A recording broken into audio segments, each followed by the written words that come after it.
Hey Kaikile, I'm Kate, a recent American expat. I'm also an artist at heart and an engineer by trade. I've lived my entire adult life in the suburbs of Washington, D.C. Recently, my family and I decided to make a move. Our choice fell onto the land of 1,000 lakes, specifically Finland. Yep, the land of 188,000 lakes and 12 billion birch trees. There's usually two questions that everybody asks. One, where's Finland? Or why Finland? Isn't it really cold there? Before I dive into these questions, please make sure to subscribe to my channel so you can join me and my family on the expat journey. I'll start with the simpler one. Where's Finland? Finland is a country located in Northern Europe. It's smashed between Sweden, also known as IKEA land, and Russia, also known as huge. Yeah, I can see more of you asking that question. Why Finland? Isn't it really cold there? So, in the summer of 2024, my family and I decided to take our typical summer vacation, and our choice kind of randomly fell on Finland. So we just took our straightforward trip, and the trip really highlighted some major differences between Finland and the United States. For this video, I've gathered some of our on-the-ground observations, along with some of the other ones we've picked up along the way.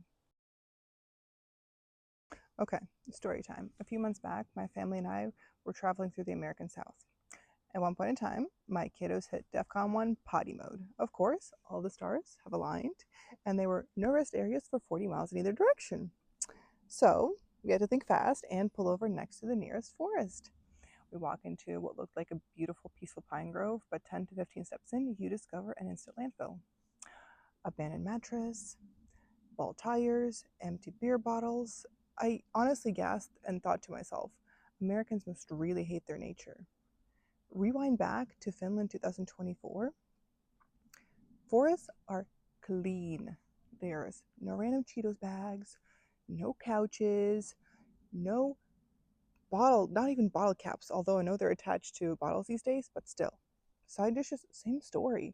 I mean, even walking downtown Helsinki, you might see a random coffee cup, but those two are left by tourists. After the US, it feels like the streets have been vacuumed. More than 75% of Finland is covered in trees. That is the highest percentage in all of Europe. One of the country's largest exports is trees and wood. Now here's a mind bender. How do you export all this wood and still stay Mother Nature's favorite child? Two words, mandatory replanting. That means that forest companies need to replant 3 to 4 new seedlings for every old tree they cut down. Pretty cool, huh? That also means that every tourist, resident, and citizen of the country are allowed to enjoy every man's rights, which is hike wherever you want. Check. Set up a tent for a night or two. Check. Pick as many berries and mushrooms to open up your own smoothie bar. Check, check. Do not cut down any live trees or disturb a nesting moose, because manners. Picture this. My husband and I are strolling down a busy Helsinki street. All of a sudden, a 7-year-old zooms past us on a neon green bike. No helmet cam, no helicopter parent hovering around. Just pure kid freedom, wind in their hair. 10 minutes later, we spot a pair of 10-year-olds buying bread, milk, and ice cream at the corner store with their own credit cards. My inner 90s child wants to cheer for all this freedom, while my inner American mom wants to dial the non-existent emergency hotline. Hi, I'd like to report an entire country for being too chill. Thing is, Finland can afford the chill.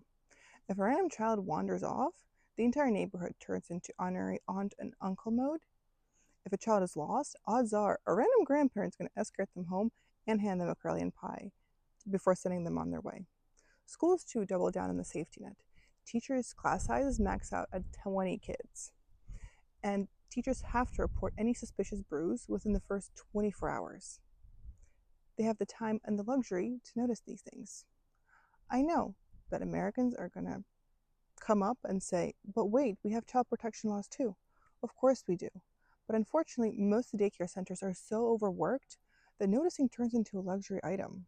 The numbers back up the vibe as well. Finland clocks less than 1 homicide rate per 100,000 people. The US has 6. The Global Peace Index, Finland sits in 13th place, while US is often 131st place, somewhere near please hold on to your purse in this neighborhood. And then my favorite metric is the Reader's Digest. Wallet test. That is when 12 wallets are left randomly throughout the city. In Helsinki, 11 out of 12 were returned. In the US, New York, we managed 1. Let's be honest, the US is just not very safe in so many ways. Two responsible parents like Igor and myself could not pass by the school system. So we talked to a Helsinki daycare instructor and found out about the cavernous open plan Lego kingdom. There's no fenced and quiet tables. The little explorers just navigate their way from the art nook to the math and science corners. The teachers do not follow schedules. They just kind of tag along with the little kids based on their latest obsessions. One week it could be dinosaurs, next week sourdough. In both daycares and schools, everybody goes outside at least twice a day. No matter if it's scorching 100 degrees or a face tingling 0, the entire crew bundles up and heads outside. Finns call it ulkoulu. I call it mittens are mightier than iPads. Nobody loses to frostbite, but everybody gets a crush on fresh air. And if your little one is just starting daycare, there's a 2-week snuggle period.